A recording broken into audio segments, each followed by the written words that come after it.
Good morning. Thank you for being here for our second public meeting on community access, community media, public access television. Thanks for joining us on Saturday morning.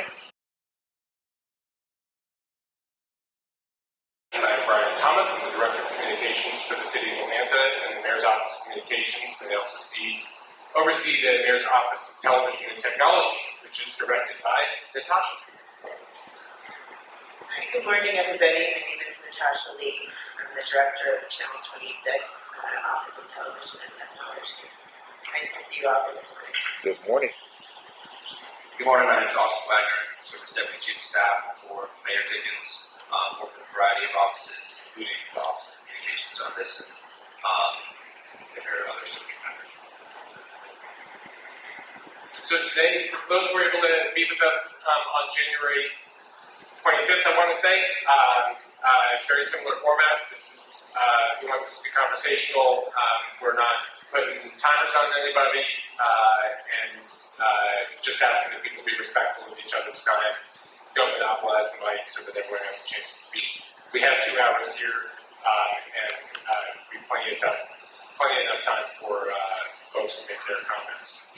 I will say I have a hard stop at 11. I got to relieve the babysitter, so we'll make sure we make the most of this time. I'll discuss some of the preamble, but did want to just remind folks about where we are and why we're here. So about 6 weeks ago, our office issued a request for information that is on the future of community media or public access TV. In Atlanta, the operator of public access TV for quite some time has been People TV, so people sometimes use those terms interchangeably. Here we're really talking about the concepts, the mission, the vision of the work at large, not a specific organization. The current contract to operate community media by People TV ends on June 5th of this year. So we've issued this request for information, really seeking public's guidance and input before advancing with a request for proposal. The request for proposal gets a little bit more rigorous, a little bit more structured in terms of seeking out nonprofit operators for community access media. And so really this has been a listening period for us, and in addition to receiving written comments, thank you for those who have already submitted written comments to the office, we've also had these community meetings and enjoyed these conversations.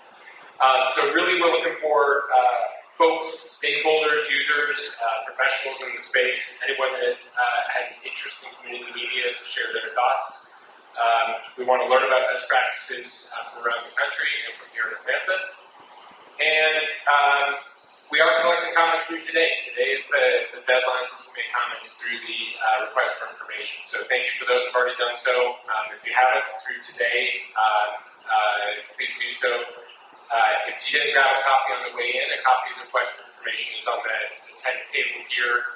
Also, please do sign in so we have your contact information. And we ask you those to be submitted through through email. It's communications@atlanta.ga.gov. And again, all that information is on that sheet of paper over there. Those comments will all be compiled, as well as the transcript from our community meetings, and put into a package that will be used to inform that request for proposal. The areas that we were primarily seeking input, again, this is all listed in the request for information. The purpose, mission, and vision for community media in Atlanta, operational expectations for the operator, appropriate funding levels, appropriate funding sources, required infrastructure and technology, and potential partners that need to be engaged to support community media in Atlanta. Again, all this information is available here in hard copy. It's also available on our website, www.atlantaga.gov/communitymedia. And with that, I will stop and ask Natasha if they have anything to add before turning to the group. All right, great. Well, we will, do you mind handing us the first speaker? And then we don't have a person to help with the mics today, so if you guys can just pass them on the group, that'll be best. Just 1 second.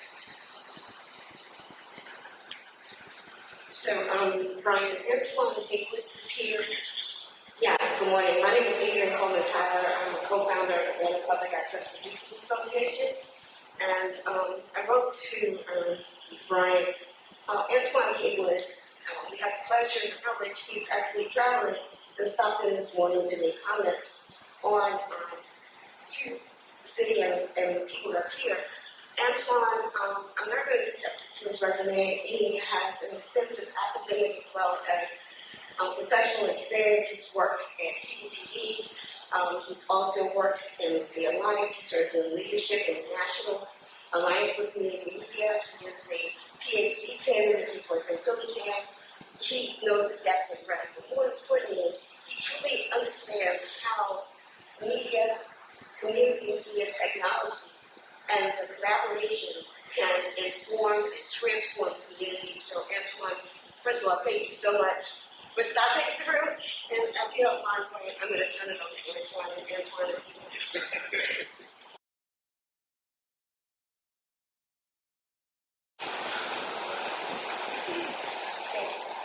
Good morning. Good morning. Is there someplace Is there anyone who wants to Yeah. Go ahead. Thank you, Adrian, for introducing me. I'll be honest, I don't have a formal presentation. I mean, I have tons of slides. I had to pull up something I've done for a conference, but I'm happy to, first of all, just be here because community media is something that I deeply believe in. It's not just something that I study as a researcher. I'm the child, I'm the product of this. So I started working here and actually at the Mid-Hill Rec Center. So when I graduated Morehouse, one of my first jobs was working part-time. So this is under Jabari Samama with the Mayor's Office of Community Technology. Like when that all existed, and we had the Cyber Center for Mid-Hill. We were, teaching kids how to do multimedia, called multimedia back then, and at the center, and also adults. But then in the other part-time, I was assisting with the youth program at PTV. So, that was 2002, 20 years ago. I started off volunteering and then working part-time, working with the teams, fell in love with it because it was a way for me to give back, and build knowledge.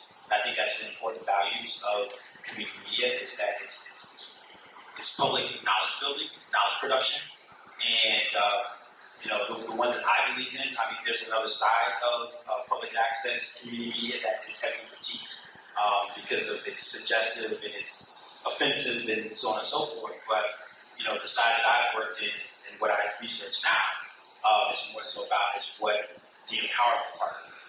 And so that's the thesis of my dissertation. That's what I argue to people and say like this is why it remains relevant. And I embody. I feel like I embody like the proof of like the goodness of this thing that can come out of it. And there's a lot of other people in the network too. So here I am 20 years later. I started off volunteering at PTV, and now I'm getting a dissertation at the University of Pennsylvania, the University of Communication. So Ivy League school that's like, hey, this guy does this community media, that's important. So my dissertation, I focus on, I'm articulating the relevance of community media that is attached to public access television infrastructure. And I'm arguing that you can really make a case for its contemporary relevance and its value, especially if you see how people of color use the actual resources, how they benefit from it. So in Philly, at PHILLYCAM, I worked there as Philadelphia Public Access Community Access Media. Worked there for 8 years as its membership and outreach director. And I was the third person hired on staff. So I left here in 2010, where People TV was losing a lot of funding. That was coming out the pipe, and it was an opportunity for me to go to Philadelphia. So I went up there to help start that organization, just get that professional experience and help them build and keep kind of the legacy going and share some of the lessons. But one thing that here in Atlanta and here in Philadelphia, this is I'm writing on my dissertation. We talked about writing about this last night. Right, this is probably going to be into the book, so that's why I was going to be here today because this is an informed book work. But I see again how this has impacted the lives of just not only the participants, but how it resonates out into the community, particularly like African Americans. So, in my dissertation, I am looking at just the significance of what I call the resonance of African American community participation in community media. So, there are quite a few options. One thing I will say is that PHILLYCAM is still 65% of its operational budget. It depends on cable revenues. So we know that that's an issue because of the cable revenues. People have migrated to streaming platforms. So one thing is a big nut to crack. We're trying to figure out, is it possible to get some type of revenues from streaming platforms? Now we know we can't tax, we can't assess fees, pay fees from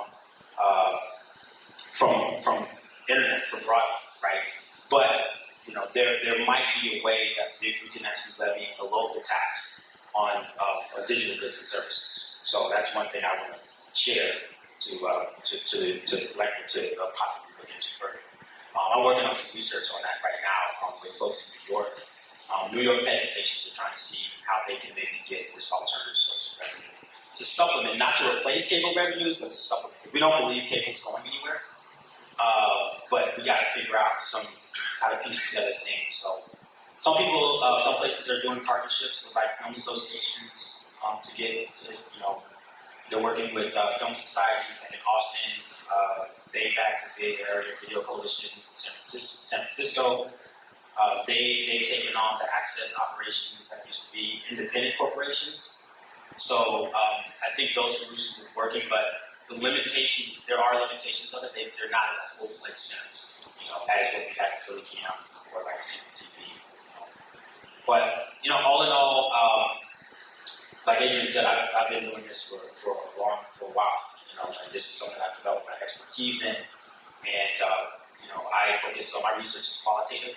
So any kind of anecdotes, any kind of case studies, I'm happy to offer that to support the cause. So, yeah. Right, if we ask a few questions. Yeah.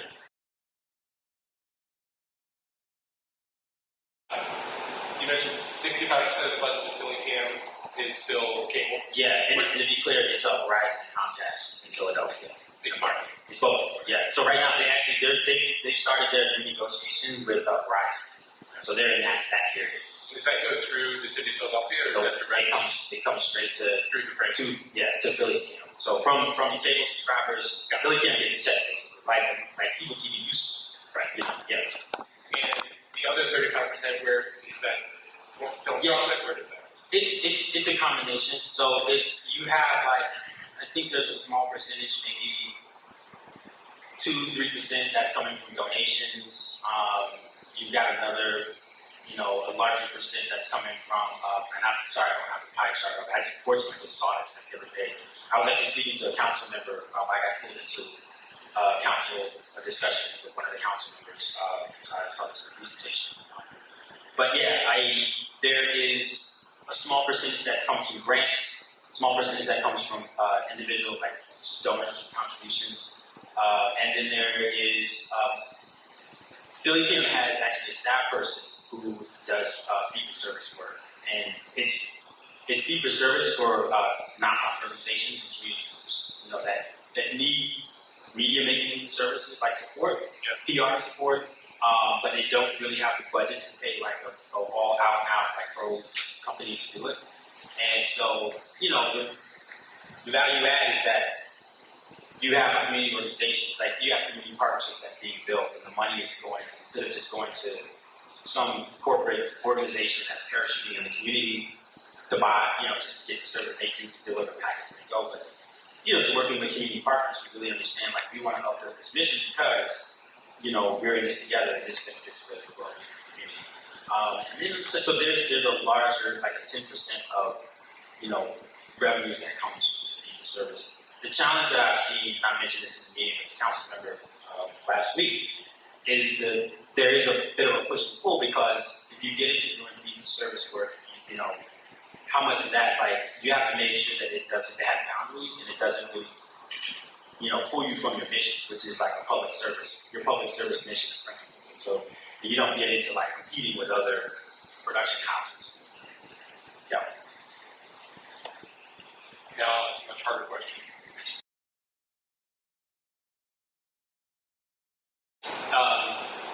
This is like my dissertation defense. Right.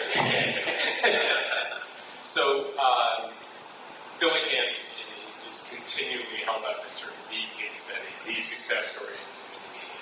I think we've seen that through work that's been previously done here in the city. And everyone says, why can't we have PHILLYCAM? So I'll ask you that question. Why can't we have PHILLYCAM? What's different there than what your experience in Atlanta is? And if maybe I'll phrase that in a more positive. What would it take for Atlanta to model that same success?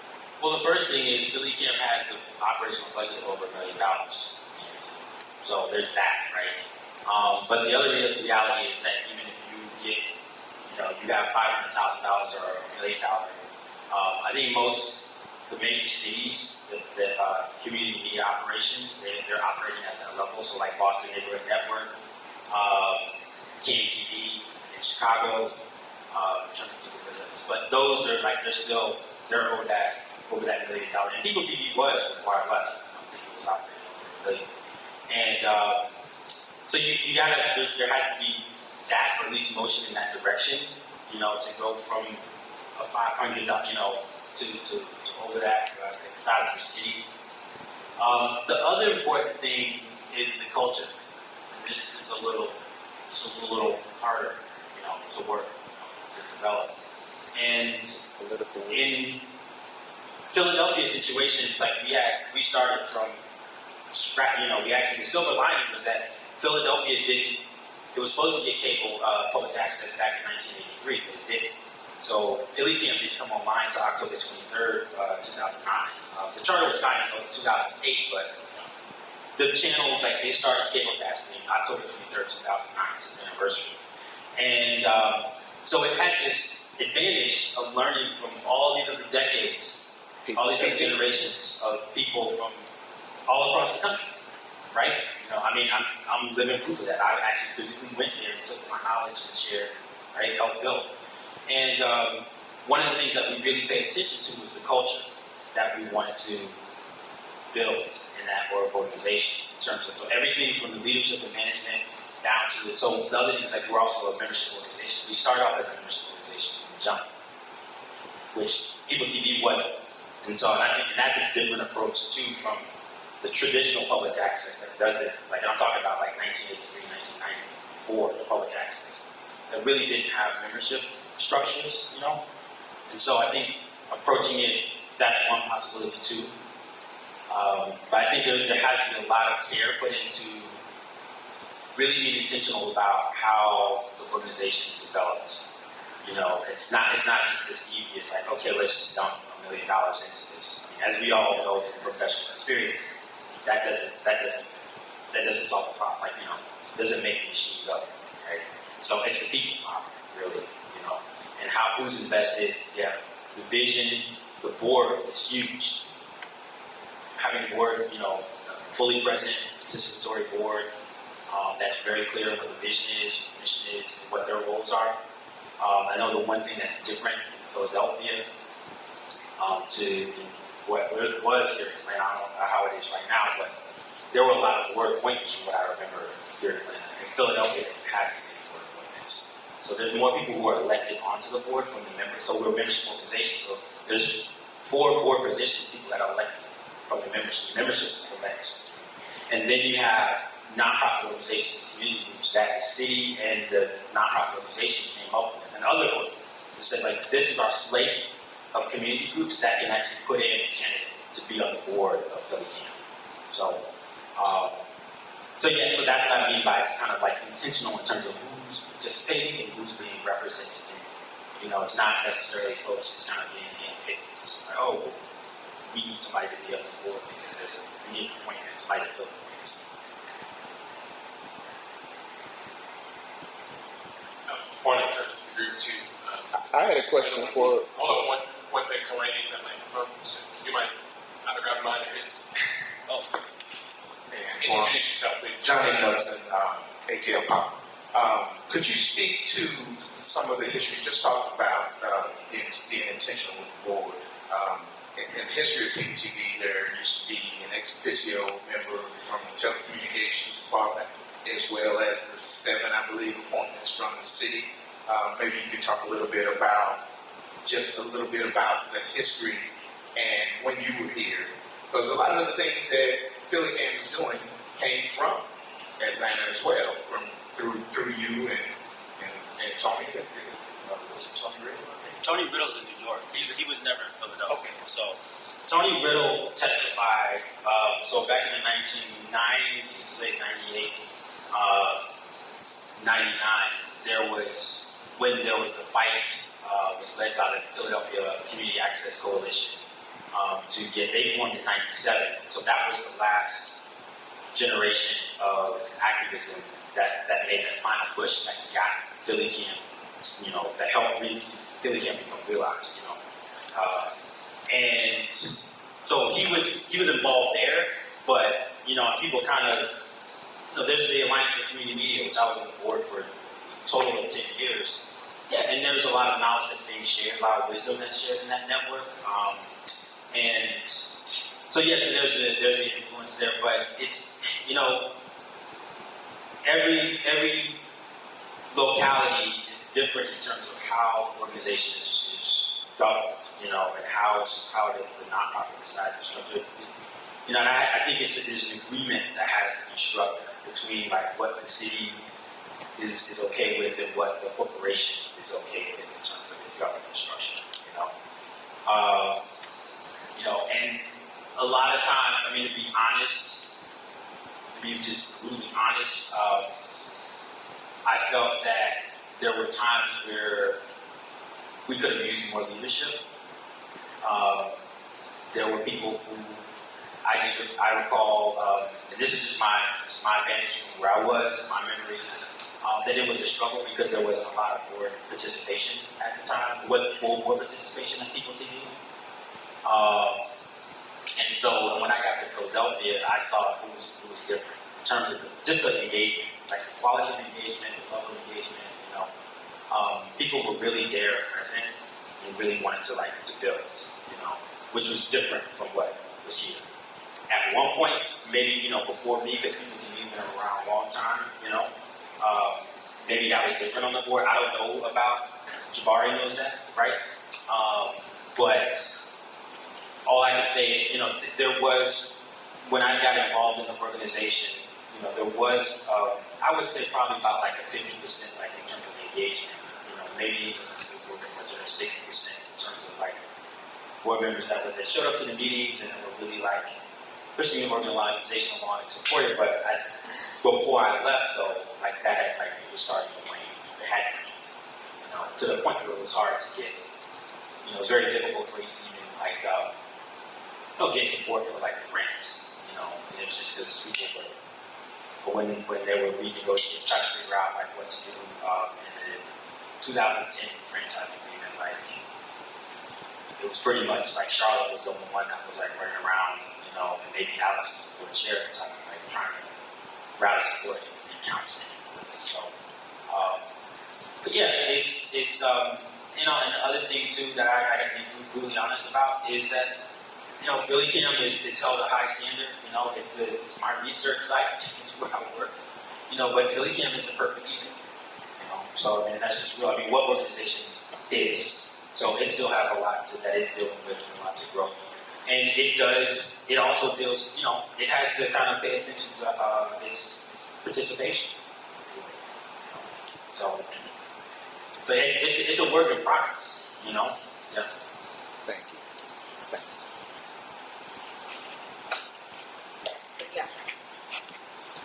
Is there anything that you So, first of all, thank you so much. So I have two quick questions because a lot of times I'm one who points to PHILLYCAM as one of the best. However, what I say about PHILLYCAM is that it's not the equipment or the facilities, it is the culture, it is the community.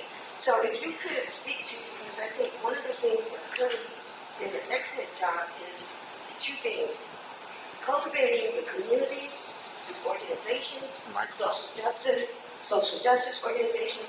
You guys have built for and managed yourself in the community.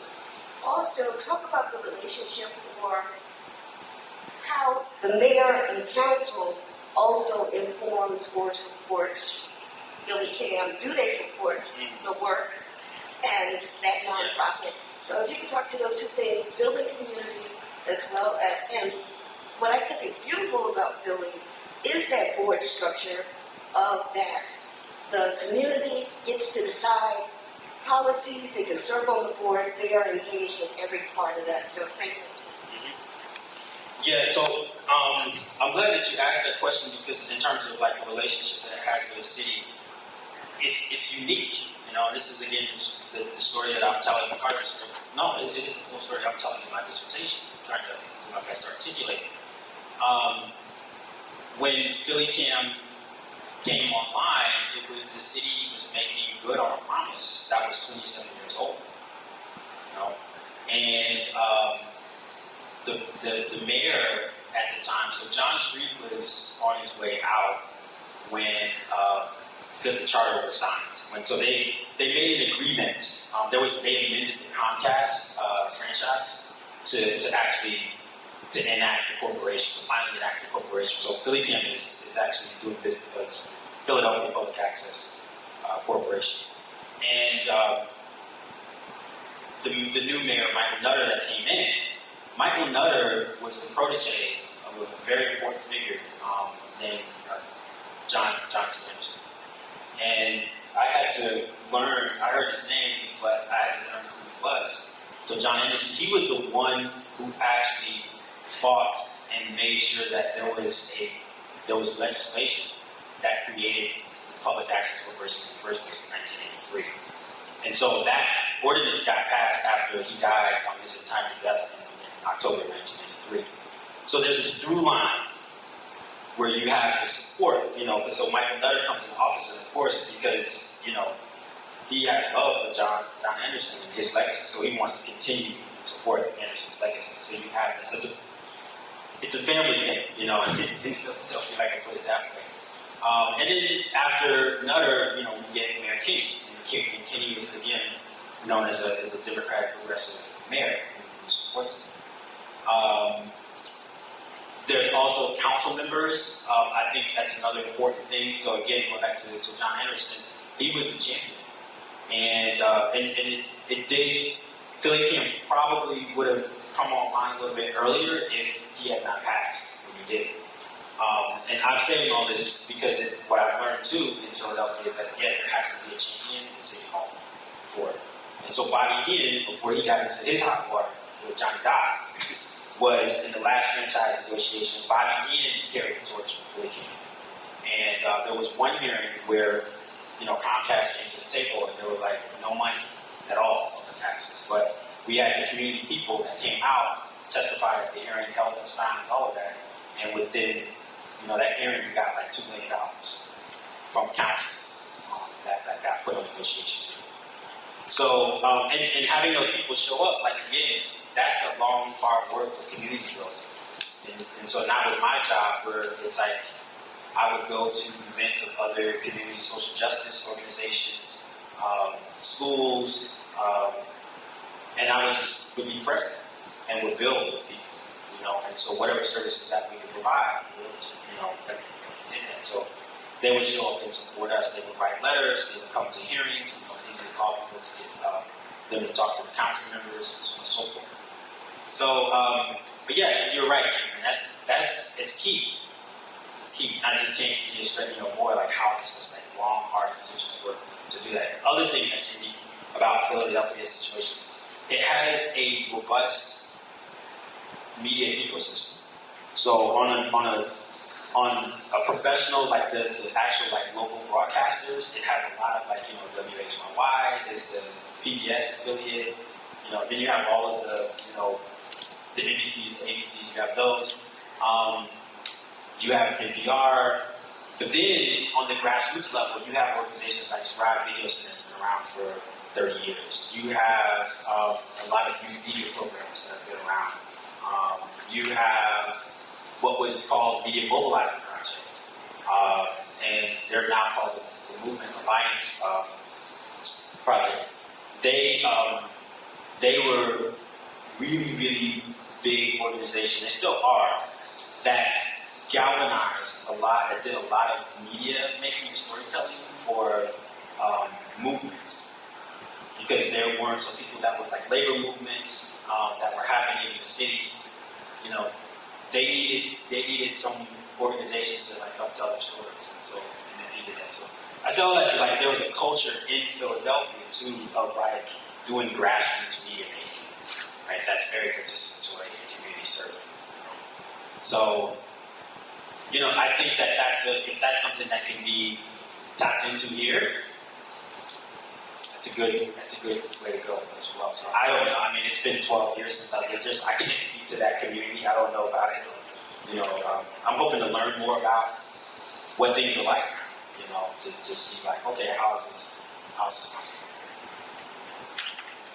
All right. Well, we do want to turn to the rest of your question for anyone. Question? Please come on, go this.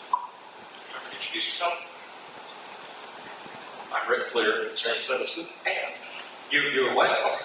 concerned citizen. Okay, concerned citizen. Public access, public access in Indiana, top media, education. The things you just mentioned, and I had this conversation with someone this week about what public access could be here. And currently, at People TV, well, since I've been here 10 years, it's basically the free speech area where you bring your programs in, they put them on and this. But in your experience now, especially today, when you're trying to build and engage the community, stations are actually, and they thought that my thinking is, well, station needs to be involved in productions where you would be doing community forums, parades, or whatever, bring young people in, ones who work cameras or whatever, that would be an important part of it, along with always keeping the free speech, the producers, and all of that. How does that play into the communities now? I mean, I was just told this week that no, it's not about the viewer, it's about the producer who wants to produce programs. And it has to be about the viewer today. You have to engage the community as well. Where does that balance come in now? How does that work? I mean, I'm a bit biased as I was the community engagement guy. so my thing was about it was thinking about how to engage. You know, not so much viewers, but like engaging people in the space and then going out into the community and like building with people. So, but I will say that, you know, my observations is that there are more and more operations that are the resources that they have internally. They're investing that into what you're saying is doing productions, whether it's nonprofits, you know, doing youth programs. The one thing that is on the rise is like local journalism. Right? And doing participatory forms of journalism. It looks different in different places. Some places like Montgomery Community Media, they have a site that's like pretty much they aggregate news, but I think they have a vision to also get into like training like citizens to do reporting, right? So that is something that we're seeing a little bit more of. Doing documentary, like short documentary work, collaborative filmmaking. All of these. Because what people are starting to realize is that, you know, free speech is the heart itself. You know, I mean, look at what's going on the internet, right? So, and I think a lot of people who really were on the traditional, that was their like raison d'etre was exercising free speech, like they migrated, they do that on platforms, on digital platforms, because you can get an instant, your audience, you can build people you want, you can interact with them, you know, whereas, you know, the cable access, you don't all the time know who's watching, when people are watching, you know, unless you did a call-in show. So yes, I think that there's a bit of a shift, you know. The thing is striking that balance, what you're talking about, of like, you know, still maintaining this like free speech space, but then what you invest in is like, okay, we have community journalism, there's youth media. This is what like PHILLYCAM has. We have a radio station as well, you know, that streams online.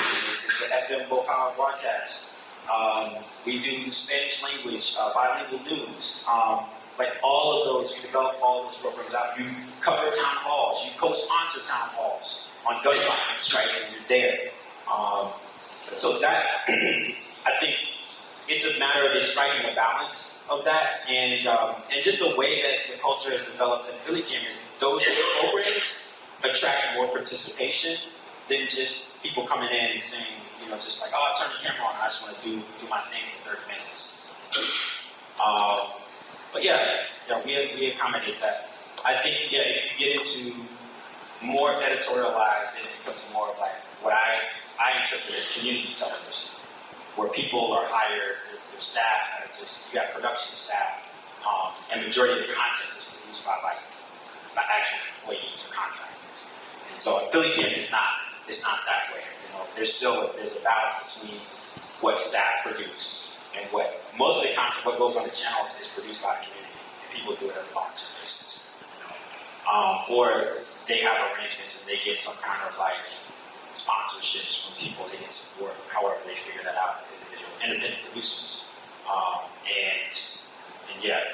They able to provide like some support for their like groups. That's I also point to, there's a program in, I don't know if you all heard of the City Bureau in Chicago. And City Bureau has a documents program. And what City Bureau is focused on is training citizens how to report on local government. Because what we see is as papers are being gutted throughout the country, is that there are fewer and fewer people who are like beat reporters that are working on local government.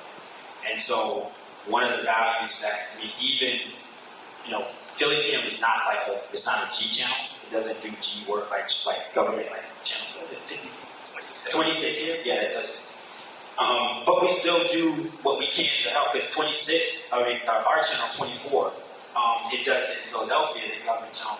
They got like 2, I think, staff, but they don't have a lot of people.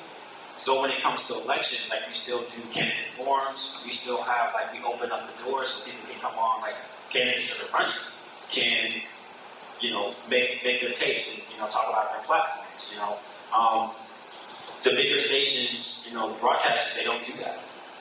So even in a media-rich environment like Philadelphia, we still have a role to play in terms of government transparency and promoting, civic participation. So I think that's also key. Well, thanks again, we appreciate it.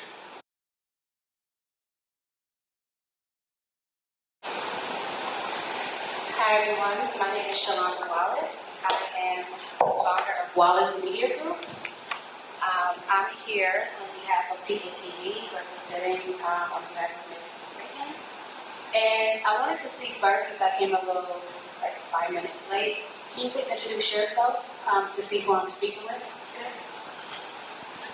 Yeah, so my name is Austin Wagner. I'm Deputy Chief of Staff for the Mayor. Brian Thomas had the coffee quick coming out, so I think he's going to get some water. He's the Director of Communications. And I am Natasha Lee, Director of Channel 26. Channel 26. Channel 26. Okay. Well, just to tell you a little bit about myself, I'm from Niagara Falls. I came here to attend Hyperlocal University. I have such a huge passion for media. I traveled abroad and studied international film. I came back and worked for many media outlets like Tyler Perry Studio as an executive, WALLACE, NBC, but it's really not about me. All the things that I've done, I can list all the accolades. However, when I first got here, one of the main interests that kind of sparked everything outside of just the major corporations here was People TV. It was extremely welcoming, and I like how you were able to intern. You were able to see individuals from all walks of the community come in and stop by and say, hey, I want a talk show. I want to be a journalist. I have the funding. I have my camera. I have the equipment. I have my own words and my own say-so on what I want to discuss. And as I'm looking at it, I actually see a lot of nonprofit organizations. Some of my partners are huge media corporations that are nonprofits. And I'm actually a partner with the City of Atlanta. I work with WorkSource Atlanta as well as a partner. And I noticed with all the funding that we tend to supposed to get, different media outlets typically have more money. I don't know if it's more say because of their request for proposal, or is it just an accolade or just their experience. So somewhere along the line, you can tell the differentiation between the funding that we're getting. And as I'm looking at it, and anyone who can see with their own eyes, if this company has been here, because again, I'm not going to pretend and say I know everything, but I do know intuitionally something is not right. Because as you walk through, you see a lady who has been running, managing, operating, welcoming facilitated this huge studio. We have 2 studios that's open to the public, and there's no people to come help and volunteer. And if they do, they get so burnt out, there's no funding there. The building is basically, to be honest, ran down. So even if I did want to come in there and produce my show, you want to feel as though it's a welcoming, clean, safe, protected environment.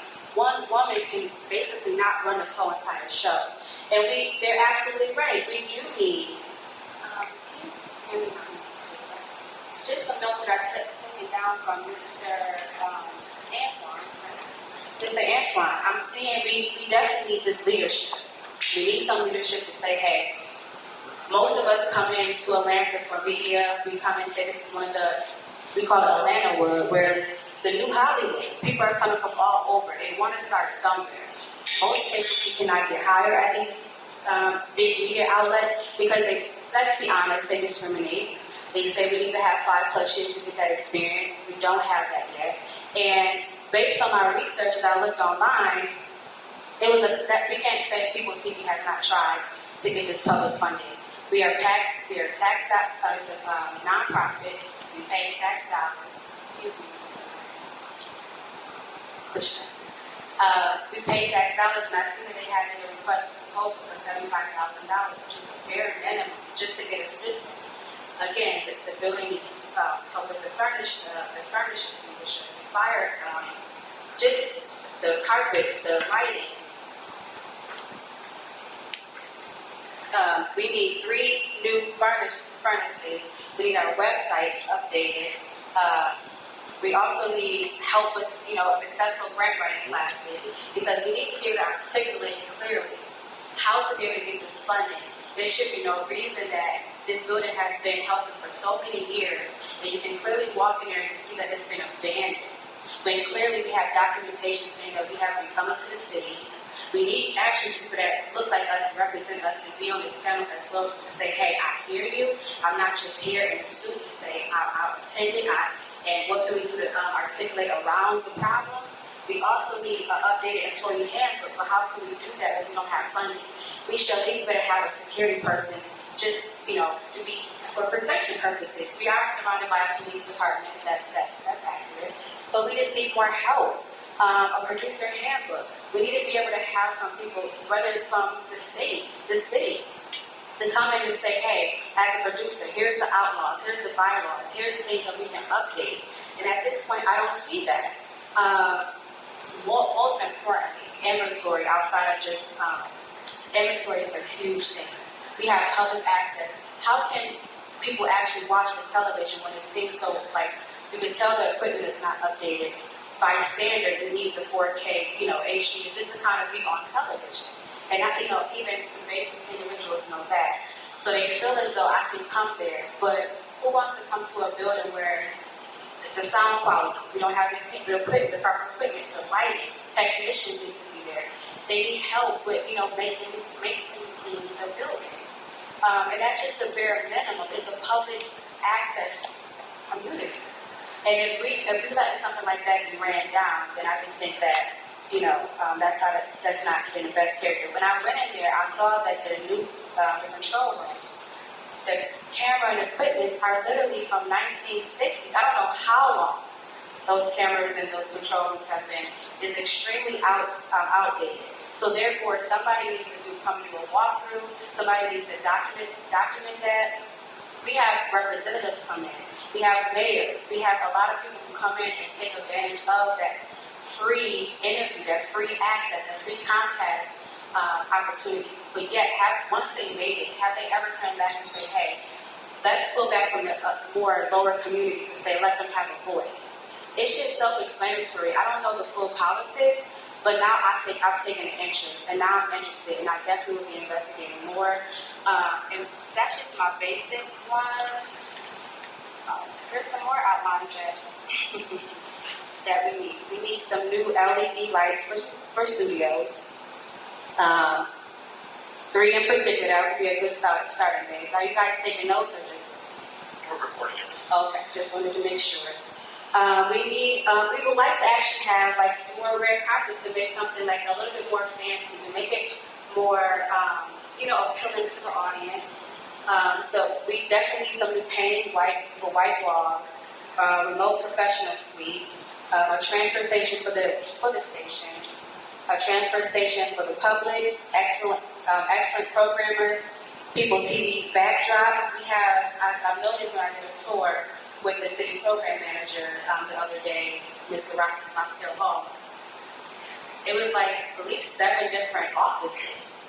And but I would say that definitely could be utilized. We can have people from the public utilize that, use those as backdrops, private rooms, take meetings. It's such a great building, and it's actually a representation of the city.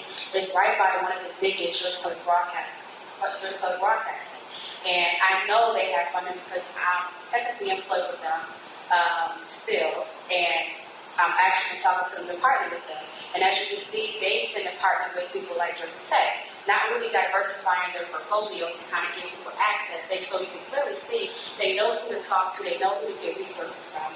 But people like People TV who wanted to give that voice to the community, they're outcast, it seems like, because it's technically been shown that they've been awarded $75,000. Yet there's no documentation that they were able to actually get that deposit into their account. So we definitely want to do an investigation on that. I did request a meeting with the mayor to kind of discuss that as I've been bringing more. So just pause on that. 75,000. What was that reference? So that was it was indicated that they did a request for proposal, and they, from my understanding, they were awarded the $75,000. However, they never received the $75,000 from the city. So from the city. So that's definitely the biggest concern that we're That was facing. 2017 or 2018 when they were. Sorry, hold on. Grab the mic just so we have enough time. Introduce yourself to the other. I'm Samantha Watkins. It was in 2017 or 2018 when they got the request for a proposal and renewed the contract. The funds that were allocated to People TV were never received. So with what she's saying, the $75,000 the lack of funds did actually propel the situation, because with $75,000, a lot of things could have been done and could have been prevented. So they're still waiting on $75,000 every time it's asked. We'll talk about the full investigation or full look into has not gone all the way through to say, no, we're not giving you this money, or yes, you are going to receive this money. It's still in limbo.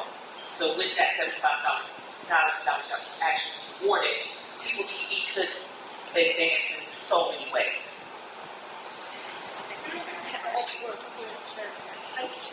Did you want to respond to them before she asks the question?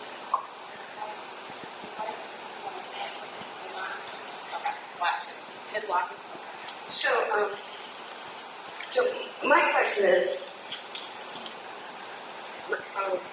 who are you? Because People TV's board of directors, are you a member of the board of directors? I'm not on If we have back and forth, that's fine. Here, let's just get it up. I am not, but clearly as I've been. That's just a yes or no. So you're not on the board of People? No, but they're not active as well. Okay, so you're not on the board, but I want to be clear for people here. You started off saying that you were representing People TV, and I just want, for clarity's sake, are you a staff member or an executive of People TV? I am a partner of People TV. So you're a partner. Correct. So it's just, we're in a public. And I said, so can I speak as well, because you're asking, but you're rambling. So my next step was to say, I said I'm here on behalf of People TV and on behalf of Ms. Creighton. Okay. So I didn't say that right after. So you Let's are just be here clear. representing Patricia Creighton, but Correct. are you authorized to speak representing People TV? Yes, Because I have the board of a directors documentation give right you, okay, excellent. So could you share that with the city staff? Absolutely. Because I think it's important when you come in and you represent. That's my only question in terms of clarification. Absolutely. Thank you for the combative, and I appreciate your statement. Yeah, absolutely. And Mr. Shakur, who is on the board of People TV, also wasn't aware of who you were. So thank you so much.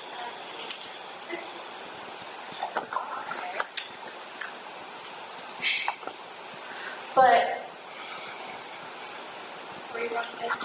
so I'm just going to wrap it up because again, I just wanted to just introduce introduce myself. I am fairly new to TV, but I just wanted to say again, my passion started when I first moved to Atlanta, when I seen that it was an open place for individuals like myself who didn't have a voice, who just had a big passion for media. They were welcoming, and I seen that people were involved. And now that I came back about 10 years later, you can just see how ran down it is, how one person is operating. You can just tell the building has been neglected. So here's my key points that I want to take away today. If you can just really, that I've heard since I've been in the audience, just better leadership from the advisory board, better representation for our building, for our community, for individuals who need that voice. Also, just renovations for the building, that's so important.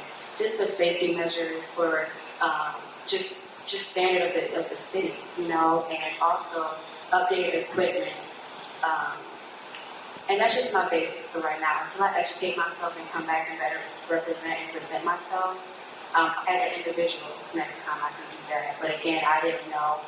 I just came here to support, and I appreciate you first and foremost before I step away from the podium, because it's, you know, sometimes we feel like it's an attack, but we can only do what we can do.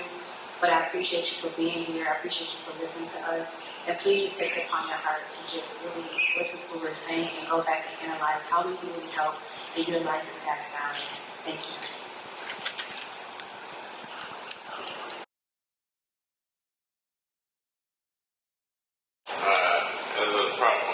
Tonight took me into the midnight hour, and I just rolled out and trying to get here the best way I can. When I got here, I'm glad I did. Mr. Thomas. Yeah. Mr. Thomas, I was looking at City Council channel earlier this week, and there was a board report, and the number of boards that was mentioned, they talked about the participation, the length of time, the need of board support, but it was broad examination of board function in Atlanta from top to bottom. People TV is part of that. We need help in every area.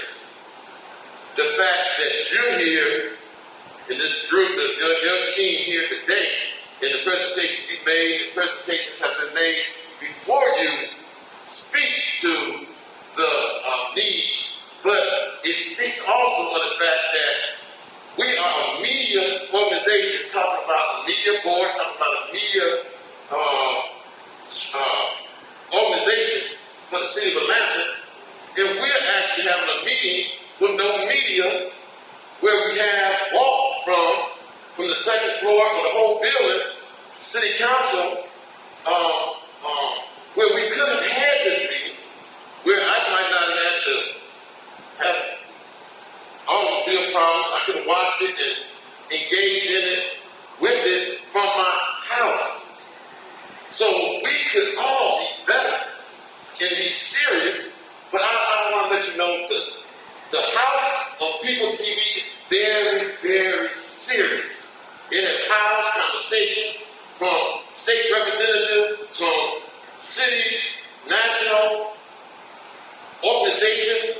It was started by a man who thought it was not too much for us to be able to have a voice. Mayor Jackson, and all over this country, we have seen public access television die or grow. There are examples that we turn to and see how public access has grown, and they have had the support. Not just the fact that they have personalities that come down there, but they put the resources behind and in. They had training to be able to operate on full stack. That's where the voices and the places of People TV can really operate. But it's not operating if we can have a meeting in an old place that we don't meet at no more, or have the type of media, to the young lady point, to be able to be down in modern times. The fact that we're here today, there are people who have conducted studies and have scale on how the best practice for public access. And because of what we've seen from the board report, you can't measure it by 1 or 2 or 3 or 10 people who show up. Because I received a call from a guy who's coming from some southern town in Georgia, and he's 30 minutes away. I don't see him here. And he has transportation problems. But there's people who want to be here, and we can do a better job. I want to sit down now, but I want to make it very clear that the board and the resources that People TV have been able to gather is far, far from the best time for People TV, and we ought to restore it to a better time. But I will tell you right now, we need managerial help and support. We need board support. If the city could take 1 or 2 of y'all or assign someone at People TV, that we need your presence to help create managerial support.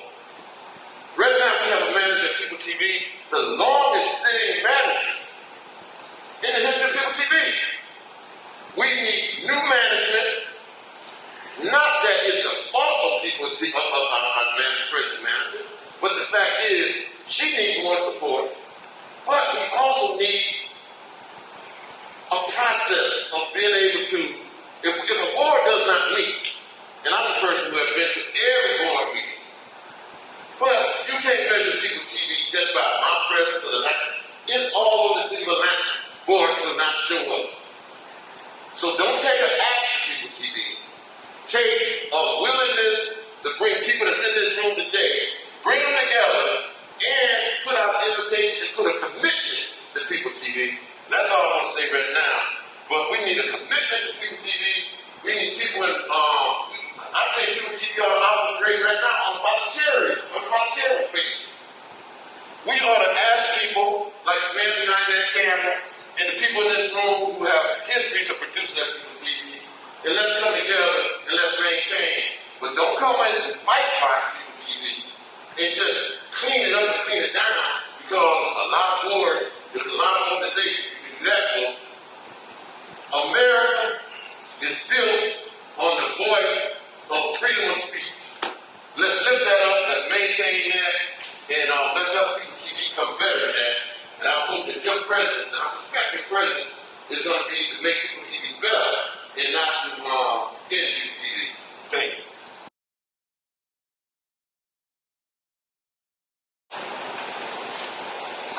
Like I mentioned, my name is Samantha Watkins, and I do have permission to speak for People TV. I do have permission to represent People TV. I was sent here personally by Patricia Creighton, along with SHALONDA. So we do have permission. She's the general manager right now, and she's, like Mr. Shakur said, she has been longest standing manager, and the efforts and attempts that she has made to work with the city has gone, like, it's an ongoing effort that she has been trying to get the support of the city, like Mr. Shakur said. I echo a lot of the sentiment in what he said. Restoring People TV has been a #1 concern for Ms. Creighton. She's been with People TV before she was the general manager. We've seen a lot of wonderful people come through People TV. Hosea Williams, Alan Pack, countless civil rights activists, countless ways of getting information to the people before social media, and it's still being utilized as a form of media outlet, including social media. Social media has taken over the world, but people still turn to People TV and public access. My question is, with this Comcast franchise agreement, what has it been explained, or does everybody understand what Comcast is offering and to the city? What is the agreement? And when it comes down to People TV or public access TV, what is the trickle down effect? You have Comcast, and there's an agreement with the city for public access TV, but then in all of that where does it trickle down? Where's the support? Does it come from the city? Does it come from Comcast? You know, where has it been, the disconnection? And why, and like, I like what Mr. Shakur said, where is the city helping people TV? This is public access. This is a utility of the city. So where is the support for your public access TV? I'm sure, like, I watch the government channel, I love it. And I see the program and I see that they have advantages, but why is that not happening at People TV? I'm trying to understand where's the disconnect. And, you know, the leadership, the board, they're doing what they can under knowing how to be a board, but board training and would be extremely helpful in running an organization that's a nonprofit. That's how you run a nonprofit, through the board. So the things that Mr. Shakur has requested or stated, Ms. Shalonda has stated, Patricia Creighton has been fighting for years, those are things that we would love to come to fruition instead of just tapping People TV out to sea. So I think that this would be a wonderful opportunity and a wonderful win for the city to reinvest in People TV and give them the opportunity to shine like they once did. Thank you. Happy to address a couple of those. There was questions about the respect to how the franchise fee agreement works with the city. So there's a franchise fee agreement, right? Comcast pays the city for virtue of using public roads, utility poles right away, I think. And then the city looking at it currently, and I'll have to speak to this currently, and people in this room that far better understand the history than I do. But currently, those franchise fees are deposited in the general fund, and then the allocation for public access TV is made by the city council through the budgeting process, which in the last several years has been $180,000 a year. Can you say how much is the city collecting 5% still? I don't think it. Yes. Okay. It's collecting 5%? Yes. I don't want to speak about doing. I'll defer to the group. But yeah, we have the franchise fee agreement, and it is posted on our website too, so you can take a look there. I did want to just play, Adrian, if we can just keep the conversation in the room. The question as to Representative Tiga, I'm very glad to have Representative People TV here today, including Shakir, who was here with us a month ago.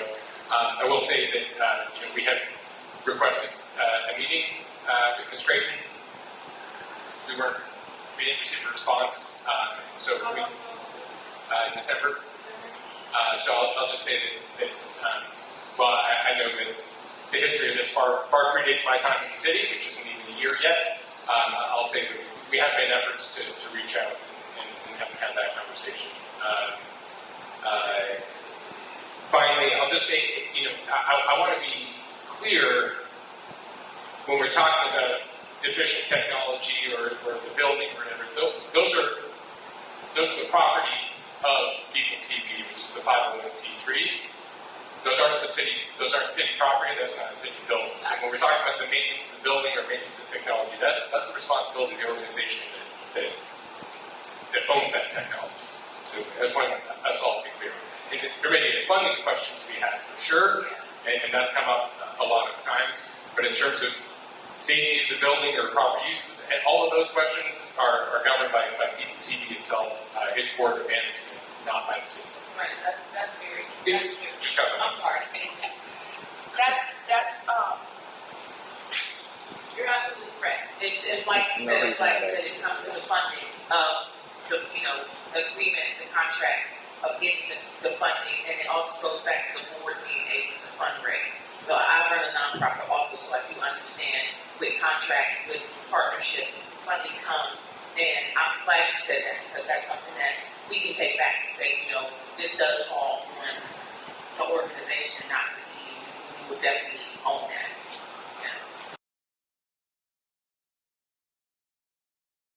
Johnny NUTSON, ATL Papa. I had a few questions about the transcript and whatnot, how that will be accessible, what have you, when it will be accessible, what are the follow-on steps after this informational, and then I'll listen for that, and I have another one. Thanks, Sean. So we did produce the transcript of the last meeting. We'll produce the transcript of this meeting just as quick as we can. It's about a week term. And then in addition to those two transcripts, in addition to all the comments that we received through this process, we're going to compile all that, post that to the website, and then that will also be attached, well, not attached physically, but that will be also part of the package for the request for proposal that will be issued hopefully in the next several weeks. What we want to do is take all the information that we received through today, digest that information, and have that inform the request for proposal for the operator community media within the next several weeks. That would then be posted, and then that RFP process plays out, right? So that's where the detailed information out saying, look, if you want to access community media, if you want to operate community media, these are the resources that are available, these are the requirements that's in place, this is the application, and then there's a deadline for that application. The city reviews those applications, makes a selection, a recommendation really, because then that goes to city council to approve that contract, and our hope is to do all of this in the next several months so that there's not another gap in between operators. And folks remember there was a gap last year where the previous contract for People TV expired, lapsed. The city of Atlanta took that signal and was operating the public access signal for a period of several months until we reinstated that to People TV in June. So it's our hope not to repeat that experience. A couple of other things. In terms of, I guess, it appears through this RFP process that we're really turning, this whole situation on its head.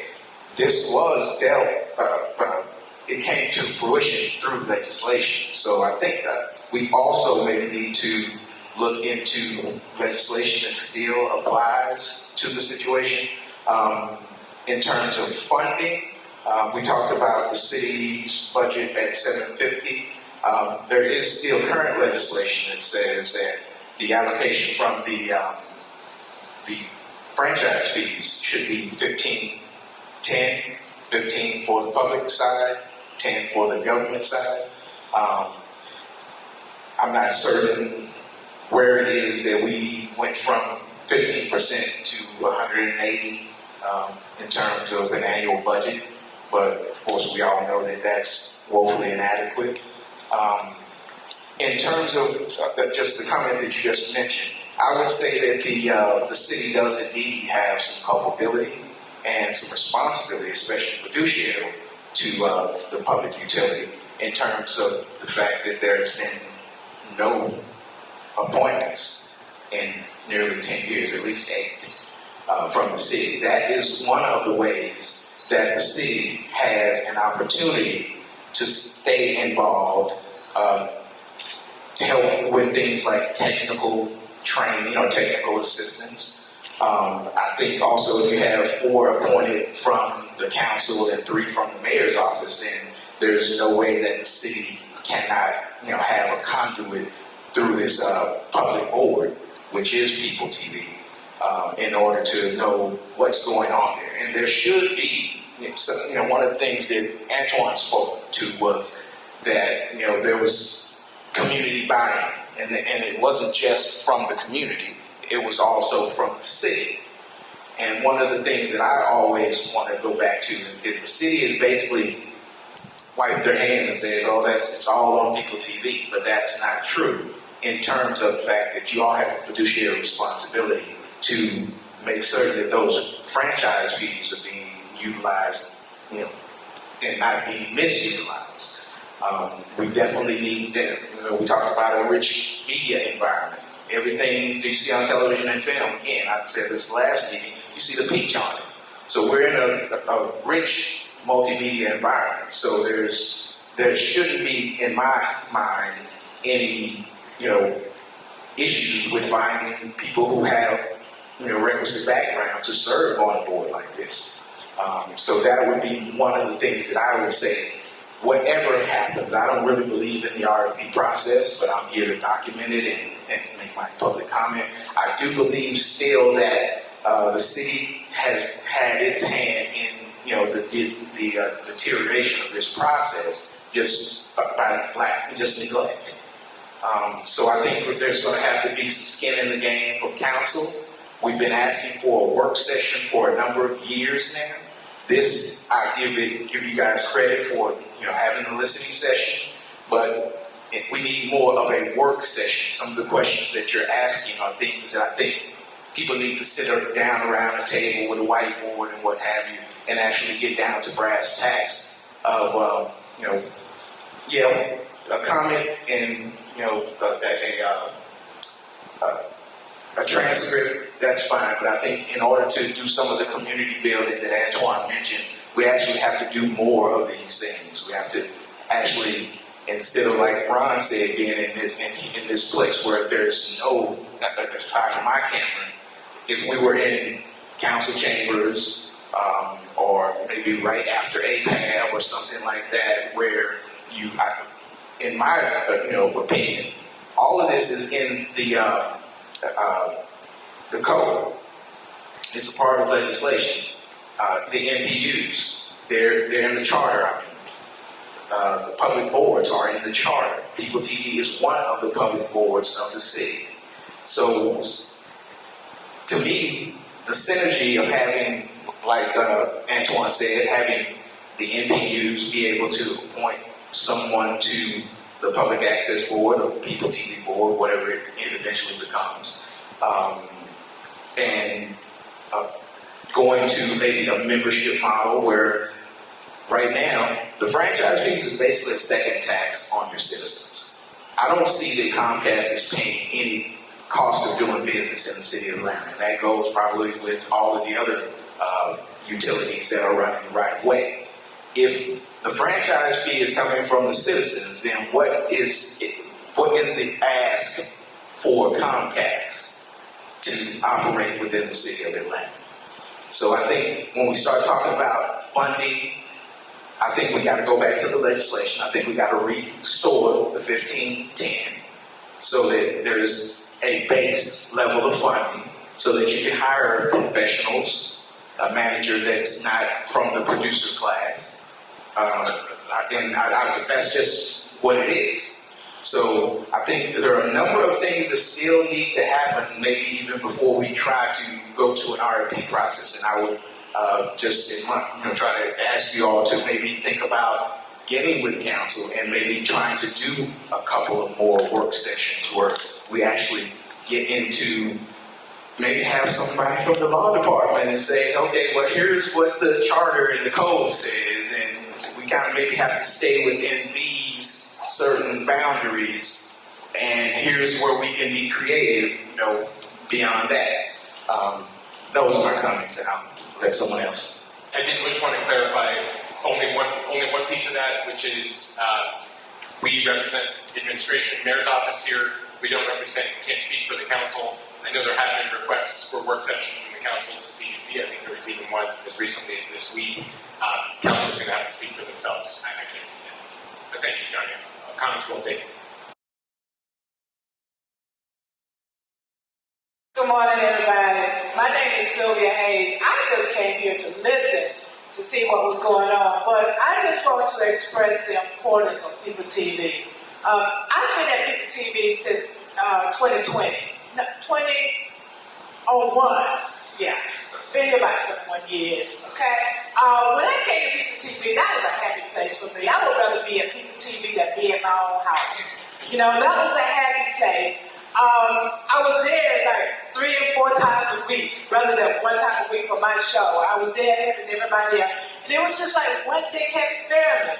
And when it was time to have a new season, we would camp out. People was camping out 3 or 4 days just to get a spot at People TV. Just to have a spot, we were camping out. And I was one of those people who would camp it out, and we would bring blankets and food and everything else just to get a spot. Now, it's a desert. You go there, and it's like, nobody's here now. So, and when I'm still there, even though my show is on the internet, but I'm still there helping out. But when I go there, I have to keep my coat on because it's cold in there. It's not being kept up. So that is a problem with me. So much has came through People TV. So much. I've had so many shows My show was Good News at Prime Time. We were part of the Victory Over Violence campaign. So we did a lot of that. I've had shows. I even had Fonda Willis on my show before she became who she is. When she was running for office, she was on my show. And I've had a lot of other people. I had a show one time where I was talking about the traffic. You know, about 2 months later, the complaint that I had, the city actually was listening to it, and they fixed it. Because I was complaining about how people would stand in the middle of the intersection, and when the light changed, nobody could move because they're in the middle of it. They changed that from my show. You know, so a lot has gone on, a lot of information has gone out. I've had kids on my show, you know, talking about the different things they did. And it's so important that we have, if we don't have that building, another building. Because if we cater to the youth, okay, so a lot of the youth don't have things to do. And we had classes that we were training the youth. They go out there and get, you know, that education, and they use that information, you know, from working at campus and stuff, and start their own business, get another job or something like that. It is so important to keep them off the streets and occupy their minds with something positive. So People TV is really good. It's really good. I got married on People TV. That was my show. I got married there, 19 years ago. That was the show, and my show was live. Okay, so it's important to have, you know, that there. It's just important, you know, that it's there, and it trains so many people. There's so much that doesn't go out in the regular media that you can put out on People TV. It is so much because you're not stifled, you know. So it's important. And my question is, with this RFP, what's going to happen with the producers who's already doing shows there? What's going to happen with them? You know, because they still need to do their thing. Because a lot of people go to People TV, they get that training, they start their own business. I even have my own company, Reliable TV. Well, 2 of them. I'm with Reliable TV, which is a group of 3 of us. And then I have my own personal company, Alive and Kicking Production. That's because I'm a senior citizen and I'm alive and kicking. Okay? But I have my own production company, and I got that training from People TV. A lot of people go to People TV, they get the training, they start their own business, they go to other television stations and work. So it's providing a work opportunity. So that training is good. On top of that, a lot of other movie people come there too. You'll be surprised when movie people actually come through there and get some training. It's important. That's all I gotta say. We need to keep it alive. That building, I love that building, but it's dead now. And it needs to be alive. It needs to be alive. Yes, Antoine Haywood. I just wanted to add on some points in response to what Sylvia just articulating, and Johnny articulating. I appreciate they actually inspired me to say some other things that I want to clarify.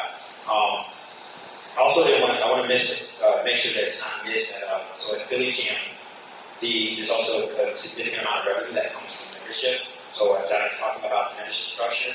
There is, at the time we started, membership was $25 for an individual, and then it was all sliding scale for nonprofit organizations, from as low as, I think it was like $75 all the way up to like $250 for the organization. And then there was also an amount of money that was coming from classes. So we had 6-week training classes that were like average of $75. I think the membership individuals gone up now, maybe it's like 30, 35, but we still kept it low. We also made provisions for people if they could not afford that to actually volunteer their way into classes and volunteer their way into membership. The second thing that Johnny was talking about was like workshopping that I did. That's something that did happen in Philadelphia's history as well. So under the street administration, they really just in response to the Community Access Coalition, they ended up filing a lawsuit against the city for not making good on its promise. And as a response to that, that triggered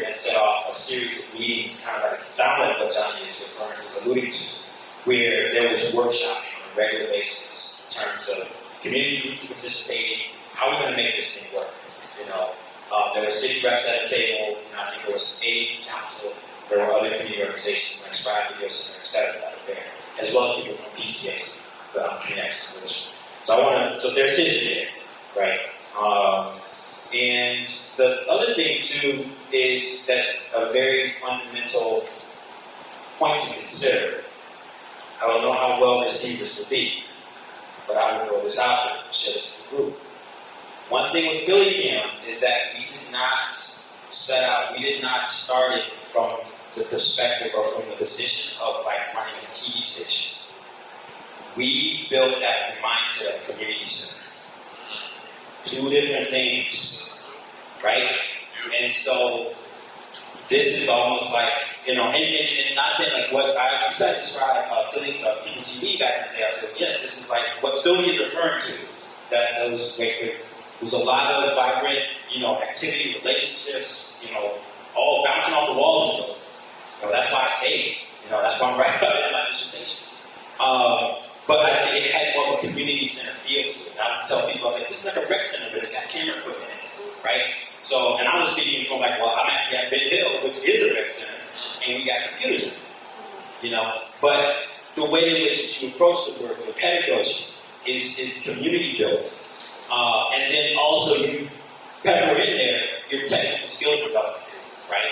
Because also I really feel what Sylvia is saying about workforce development. Like that's it. That's potential. Like people have, the kids who were in, so when Sylvia started and I started working, the kids in my program, I got actually an email from one on Facebook the other day. She is a professional producer right now. And she's a Mr. Antoine, I never thought, but all the stuff that you and Miss Julia and Max did, y'all know Max? Yep. Right, Max showed up to you. She is a professional. There were two other kids that came from our program that went to Georgia State. They started their own film company. So Braylon and Rashid, and they came, one of them came out of the Usher Youth Look program. So now again, partnerships, right? So all of that stuff, I'm really feeling what y'all saying, like all that potential that's still there. But it goes back to this fundamental question though of is this a community center or is this just a strictly TV station? And it is both. But I think you have to be careful when you place your emphasis on and because if you're running it at a TV station that is following this commercial logic, no, that gets a little dicey, So and especially in this video environment, because you got so much commercial production that's happening in here that I think that can create attention. But there's a huge, because again, I don't see those corporate media approaches, those practices aren't doing the community work on that could be and needs to be happening. So those are the points that I want to just add to this. Yes, my name is Jay Jackson, and my company is Rise. I've been in media for a number of years, and actually, you just spoke on what I wanted to speak on. I don't really necessarily want to talk about the history of People TV and all of that. I really just wanted to speak on the RFI and the information that you all were talking, seeking. And a couple of things that I had taken notes of, and actually I'm just repeating much of what you just said. I wanted to say that when you're looking at that operator, or you're looking at this training and development, and somebody that can demonstrate training and development, I think is very, very key. Because as you all mentioned at the last meeting, now because of technology and social media, people can create content and put it out there right away. So I think when you're looking at this, somebody that can focus on training and programming development and things like that. I think that should be something that's very important, because that's the separating factor from somebody coming here and coming to the community media outlet and creating content for television and then creating something for social media. Also, when you talk about partnerships, right? Strategic, somebody that demonstrated that they have a strong ability to forge strategic partnerships. I think that's very, very important. I moved my company here about 10 years ago And I was just enamored by the film and entertainment market here, right, and how much production that was taking place here. And we had been marketing for a number of years, but we did media as part of that marketing. And what I was just enamored just by how much sheer production takes place here. So, people that can forge, strategic partnerships. And then, you all have the film and entertainment office with the city. And at the last meeting, I asked, was there any symbiotic relationship between, this, the public access and the film and entertainment office? And I think the film and entertainment office, they're trying to get into more training for production assistants and things like that. And I think that there's a great opportunity when you look at, this public access or community media opportunity. And the film and entertainment office that has primarily been tasked with permitting, but they the two young ladies who run it now say, hey, we really are really trying to push the training side of things. I think there's a lot of opportunity there, and I think that's the last thing that I have on here. But I know this has been brought up many times, but obviously, $180,000 in the budget that you all have, that's not a lot for somebody to really build something that can scale. And so I don't know where you all work to find additional capital for that.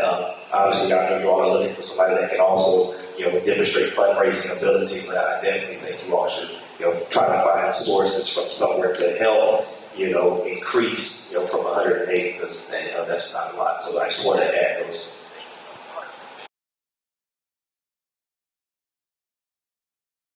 Thank you. I'll be brief. Greg Frieda, 15-year resident of Southeast Atlanta. I was a former journalist for the Associated Press for a long time, and most importantly, I went to high school with Antoine. But I just wanted to keep my comments targeted to independent local journalism. That's a topic that's very important to me. In the past few years, I think there really has been a vacuum in hyperlocal news coverage that has started to be filled by a very interesting ecosystem of independent journalists like ATL Proper, George Chidi, King Williams, Canopy Atlanta is a great nonprofit that goes into communities and trains citizens in journalism and news gathering. They have a program where they are teaching people how to document NPU and neighborhood meetings. So I think that kind of in the past 10 years, as we've seen that recession of local news coverage by larger media organizations, there is a very interesting kind of network that is starting to build up to fill that vacuum. And I would encourage anyone in this room, as well as the city, to really make sure that they're aware of that ecosystem and exploring every opportunity they can to partner with those organizations. That's it. Thank you. In brief moments like the gentleman just mentioned about journalism, I get excited, and I think other people do too. And also, Antoine, I've heard about you for 10 years. I've been here, your name all the time. He's respected very much. And, in all the good information you gave us briefly, the last comments you had were the best.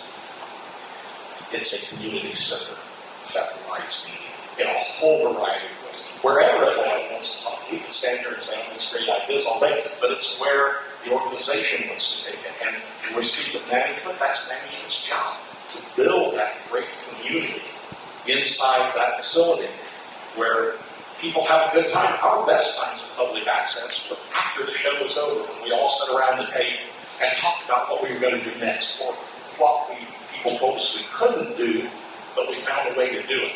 And that all happens. That's what management's job is, to excite people and move things forward. And that was about my question I first asked you about the relationship between the station doing program and people bringing the program in, because I was kind of getting to the point that as a station, you provide that impetus to show people how to do things, what you can do, where you can do and everything. And, it's just such an exciting thing, so I get excited. And I'll end with Sylvia. Well, two things. So I think, first of all, the job of the new public access, if that's what it is, it will be a seamless, it should be a seamless transition where everyone is brought in, every producer is brought in, and you would see things, I think, better than you've ever seen them before, easier and everything. But the other thing is, if I can find somebody to marry me, I'm doing that. Then right up here was the last one. This young lady right here. Miss Suzanne? Samantha, I'm sorry. Thank you. I have a couple questions. So, this information, you're taking this information, and what are you going to do with it? Yes, this information is going to be, first of all, compiled. It's public information, and will be shared with the community, with City Council. But it's really going to be used to inform what's called, I'm sorry, I'll use government language here. It's used to inform the scope of work for what's going to go in the request for proposal. Okay. It's essentially going to say, this is what we expect. We as the city would expect that an operator of community media in Atlanta would be able to perform. Okay. So it's the information that's helping write. I should say, and I'm sorry, that was only half the equation. The other important part, of course, is funding. So there's two pieces to this, right? What does the city bring to the table, and then what do we expect from the operator? All this input informs certainly both of those elements. So in the RFP, there will be a list of what is expected from the facilitator and what is the city is going to provide. That's exactly. Okay, including the funding portion. That's exactly. Okay, and so all this information that's being gathered is going to help shape. So any personal reference to who's managing PTV is unnecessary. I would like that to be noted because they've been putting in the request for if they're able to do it, regardless of who's at the helm right now, does not play a significant role in the request for proposal. So it can, and I want to be careful about that because personnel and experience does guide the selection. I Right? said personal, like personal digs, personal attacks, Understood. personal slide marks, and comments and remarks, I think should be removed because it's unnecessary. Understood. Yeah, okay, thank you. And also, it's like the gentleman said something about the film and entertainment office. Is there a relationship with this office and moving forward? Yeah, that's a great question. Thanks for bringing that back up. Film and Entertainment Office also sits within the Mayor's Office. It's the Mayor's Office, Film and Entertainment. In reference to the training question, we do have an exciting training program called Set South, precisely to help train Atlantans that are interested in the film business. So that is an exciting part. It hasn't been historically part of this selection, though, again, that comment's actually really helpful. We might go to them and say, hey, would you sit down at the table with us because of your experience and be in this review process. The contract technically is issued by my office and Natasha's office, so the Mayor's Office of Communications and the Mayor's Office of Television and Technology, but we are going to be paneling a review committee of city staff. And per that, it wasn't even necessarily a recommendation, but since that came up today, we may well go to them and say, hey, can you sit at that table as well? So, a couple of questions as we get ready to close. And I would like to hear, continuing your question, okay, this is done. My first question, based off these 2 meetings and the comments that you received today, do you have enough to be able to set forth what the next iteration of public access is? Because quite honestly, do we want to do this right or do we want to do it fast? I guess is the question. I know the contract with PTV ends June of May.